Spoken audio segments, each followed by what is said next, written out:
Hello everybody, this is Sheetal Tyagi. Today we are going to learn about use of get. Get has multiple uses in English. इसके बहुत सारे use होते हैं but हम सिर्फ एक ही यूज़ को जानते हैं और उसी को हम यूज़ करते हैं। अगर ये बाई चांस कहीं जगह पे यूज़ होता भी है तो बहुत से लोगों को नहीं समझ में आता है कि यहाँ पे ये किस सिचुएशन के लिए यूज़ हुआ है और वो क्यों यूज़ हुआ है, क्योंकि हम तो सिर्फ यही जानते हैं कि गेट का मतलब सिर्फ पाना होता है, क्योंकि गेट एक वर्ब है जिसकी first form get, second form got, third form got होती है। गॉट ऑन पहले यूज़ होती थी बट हम इसको अब हम गॉट के फॉर्म में ही यूज़ करते हैं। बाकी चॉइस है आपकी, आप इसको गॉट ऑन भी यूज़ कर सकते हो बट थर्ड फॉर्म हम गॉट ही यूज़ करते हैं। और फोर्थ फॉर्म इज़ आईएनजी के साथ गेटिंग हो जाएगी।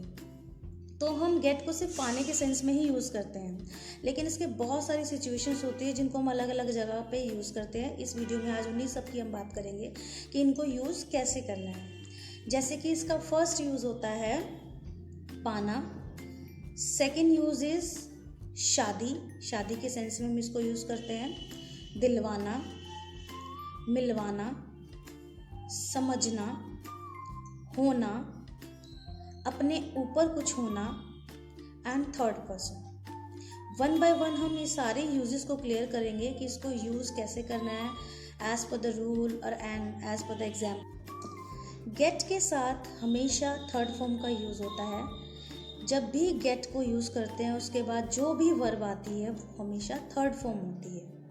बाकी टेंस के अकॉर्डिंग होता है। अगर वो प्रेजेंट टेंस है तो हम प्रेजेंट टेंस के अकॉर्डिंग यूज़ करेंगे, पास्ट टेंस है तो पास्ट टेंस में करेंगे, थर्ड फॉर्म फ्यूचर है तो फ्यूचर में करेंगे। बट जब भी हम इसको यूज़ करेंगे तो गेट के बाद हमेशा थर्ड फॉर्म यूज़ होती है।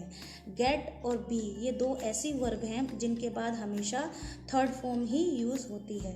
तो हम इस वीडियो में वन बाय वन इसको एग्जाम्पल के थ्रू करेंगे कि इसको हम कैसे यूज़ करना है। ये सारे रूल्स को, सारी सिचुएशंस को हम एग्जाम्पल के थ्रू हम इसको क्लियर करेंगे। जैसे कि हमारा फर्स्ट यूज़ है इसका पाना। पाना तो जनरली सबको पता ही है इसको कैसे यूज़ करना होता है कि जैसे कि मुझे जॉब मिल गई, सो आई गॉट जॉब। मुझे आपका मैसेज नहीं मिला, I did not get your message. तो प्राप्त होना यानी कि मिलने के सेंस में। आपको मेरा नंबर मिल जाएगा, you will get your my number. आपको जॉब मिल जाएगी, you will get job. So as per the rule हम इसको टेंस के अकॉर्डिंग यूज़ कर लेंगे। अब जैसे पास्ट टेंस में था तो गेट का गॉट हो गया, फ्यूचर होगा तो विल के साथ फर्स्ट फॉर्म यूज़ होगी। बट अभी इस एग्जाम्पल के गेट के बाद कोई भी वर्ब नहीं आई है तो इसमें मैंने गेट के बाद थर्ड फॉर्म यूज़ नहीं की क्योंकि वर्ब है ही नहीं उसके अंदर। बट जिस एग्जाम्पल में गेट के बाद वर्ब होगी उसमें हमको थर्ड फॉर्म। सेकेंड यूज़ होता है हमारा होना। होने के सेंस में हम गेट का यूज़ करते हैं। जैसे कि मैं लेट हो रहा हूँ, आई एम गेटिंग लेट। मैं लेट हो जाऊँगा, आई विल गेट लेट। मैं लेट हो गया था, आई गॉट लेट। होने के सेंस में मैं कंफ्यूज हो रहा हूँ, आई एम गेटिंग कन्फ्यूज्ड। अब देखिए यहाँ पे मैंने गेट के बाद कन्फ्यूज़ आया है और कन्फ्यूज़ मेरी वर्ब है तो मैंने गेट के बाद कन्फ्यूज्ड यूज़ किया है। So I am getting confused.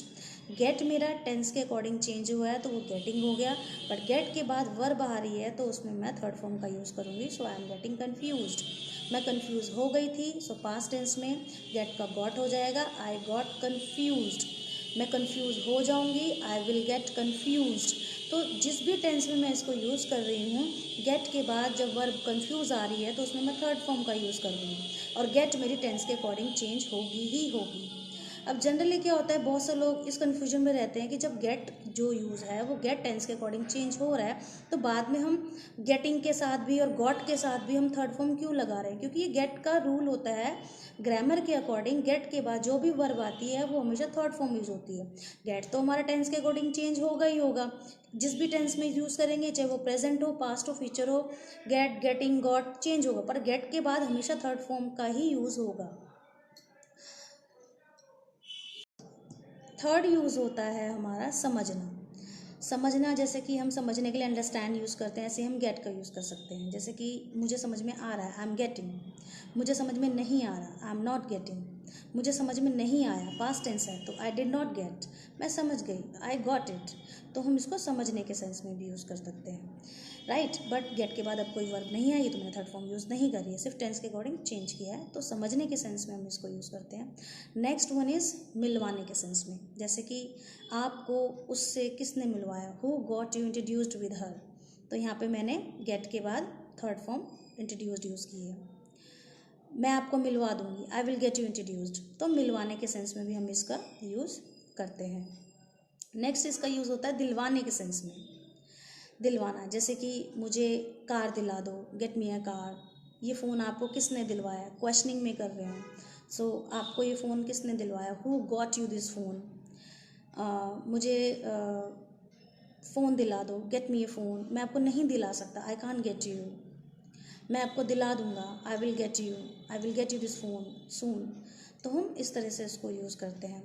Next use हमारा होता है इसमें शादी के सेंस में, शादी वाले जितने भी सेंटेंस होते हैं उसमें भी हम इसका यूज़ करते हैं, जैसे कि आपकी शादी कब हुई, when did you get married, आप शादी कब करोगे, when will you get married. तो नेक्स्ट यूज इज़ अपने ऊपर कुछ होना, जब भी हमारी बॉडी किसी चीज़ को फील करती है, महसूस करती है, हमारी बॉडी पे उस चीज़ का असर होता है, तब भी हम इसको यूज़ करते हैं, अपने ऊपर होना, चाहे वो किसी की बॉडी पे उसका असर हो, जब हम उस चीज़ को फील करते हैं, महसूस करते हैं, हमारी बॉडी को उस चीज़ का कोई इफ़ेक्ट होता है, वो हम इसको यूज़ करते हैं। जैसे कि मेरे चेहरे पर दाने निकल आए, I got pimples over my face, मेरे हाथ में फ्रैक्चर आ गया, आई गॉट फ्रैक्चर्ड, मुझे चोट लग गई, आई गॉट इंजर्ड, तो पास्ट टेंस था got and third form injured. तो बॉडी पे जब असर होता है तब भी हम इसका यूज़ करते हैं, जैसे कि मुझे स्पेक्स लग गया, अब यहाँ लगने की तो कोई इंग्लिश होगी नहीं, तो बॉडी पे असर हुआ, इफेक्ट हुआ है, आंखें मेरी वीक हुई हैं, सो आई गॉट स्पेक्स, मेरे बाल झड़ रहे हैं, वो भी इफेक्ट है एक, so I am getting hair fall. तो ये सारे एग्जाम्पल हमारे फील होने के हैं। जैसे कि मुझे बदबू आ रही है, अब बहुत से लोग बोलते हैं स्मेल इज़ कमिंग, बट ऐसा नहीं होता है कि स्मेल पैरों से चल के थोड़ी ही हो रही है, उसको आप फील कर पा रहे हो, सो आई एम गेटिंग स्मेल। मुझे हवा आ रही है, आई एम गेटिंग एयर, मुझे हवा नहीं आ रही, I am not getting air, मुझे स्मेल नहीं आ रही, I am not getting smell. तो इसको हम अपने ऊपर कुछ होना, इस सिचुएशन में हम इसको यूज़ करते हैं। जैसे कि मेरा एक्सीडेंट हो गया, आई गॉट एन एक्सीडेंट, तो एक्सीडेंट के सेंस में भी हम इसको यूज़ करते हैं, मीन्स बॉडी को उस चीज़ का इफेक्ट होना चाहिए, आपकी बॉडी उस चीज़ को फील करनी चाहिए। वैसे तो हम एक्सीडेंटल केसेस वाले सेंटेंस मीट में बनाते हैं कि मेरा एक्सीडेंट हो गया, I met with an accident, but हम गेट में भी इसको बना सकते हैं। तो ये हमारा